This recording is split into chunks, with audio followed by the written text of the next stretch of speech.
Welcome to the Clipper channel. In today's video, I'll show you how to fix that the structure is corrupted and unreadable on your Windows 11 laptop or desktop computer. Now, if I just go to my disk PC, as you can see right here, all my disks are fine, so I don't have the issue, but I'm going to show you what to do if you get the issue. For example, let's say I have issue in my local disk D or new volume D. After that, what I have to do is just go to search and type CMD here. Then from best matches, make sure to run CMD as an administrator. Click on yes.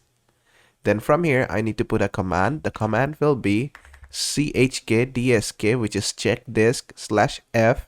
Then the disk volume label, which is D in my case. If it's H or G in your case, change this. Then just hit on enter. This will try to fix your disk after checking it. As you can see, mine has been fixed, even though mine wasn't broken in the first place. So basically, that's the first step. After that, just go ahead and restart your PC, and your disk should be readable after that. But if it's still not working, what you have to do is, after the restart, come here into this PC once again. Then just right-click on this. Then click on Show More Options. Then click on Properties. Then just go to Security. After that, make sure to select Everyone if you have everyone here. Otherwise, just select your user. Then just click on Edit. Just select your user. After that, try to give full control to it. Click on Apply, click on OK. Click on Apply, click on OK again. Then just go ahead and restart your PC and your problem should be fixed.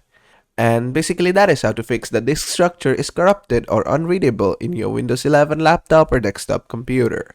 I hope this video was helpful. If it was, please give it a thumbs up and don't forget to subscribe.